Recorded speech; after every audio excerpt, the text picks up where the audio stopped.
This was British currency's first foray into a modern age, the Bank of England swapping out the £5 paper notes for polymer.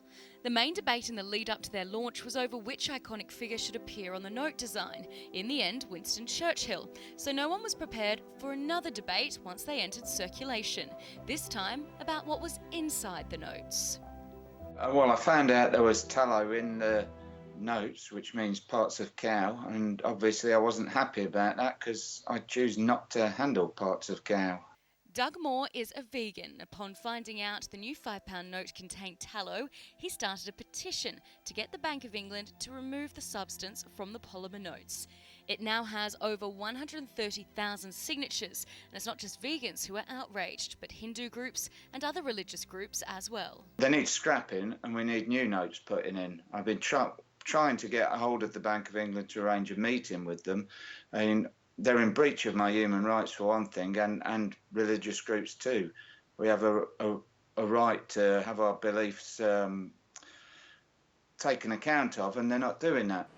So far, the Bank of England has released one statement in November last year, saying that the note supplier Inovia is now working intensively with its supply chain and will keep the bank informed on progress towards potential solutions. And there's been nothing since. Doug is backed by the UK Vegan Society. They're calling on the Bank of England to act, saying the protests won't go away. I don't think we're a small voice. Obviously, there are at least 500,000 vegans in the UK. There are many more vegetarians who are also opposed to this, and there are also so many religious groups, Hindu groups, for example, that do oppose this. So it's actually quite a big minority, actually, when you think about it. And it's something that the Bank of England doesn't really need to do too much to change. They just need to talk to their supplier or work with a supplier who will facilitate this. There are 440 million of these new notes in circulation, so it is unlikely that they are going to be removed altogether. But vegan cafes like the Veg Bar here in London are now refusing to accept the new currency. And with the old paper banknotes ceasing to be legal tender in May, it could become quite an issue. We're a vegan restaurant and we're 100% vegan, everything we do, so obviously when we found out that it was non-vegan we can no longer accept it. Dan Hayes is the Veg Bar's social media manager and says while cafe customers have been supportive, they have faced some backlash online. We've only kind of faced an online backlash, which is usually just people saying that, I don't know, they're trying to bring us down, which is bad because we're just trying to stand up for something that we believe in.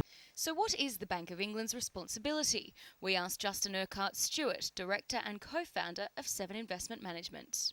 What they will be doing is not taking it out of circulation, but they will be replacing it in circulation, I think, in quite good order.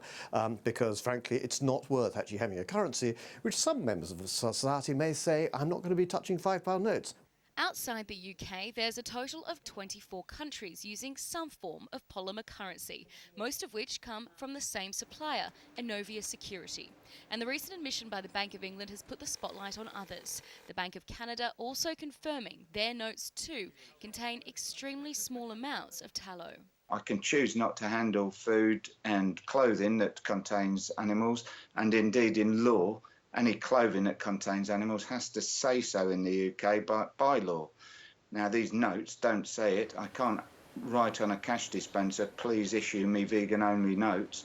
UK petitioner Doug says he's looking to mount a legal challenge if the Bank of England fails to act. The new polymer £10 note is due for release this summer and the £20 note before 2020. In the meantime, the fat shaming of the new £5 note is likely to continue. Katie Gregory for CCTV.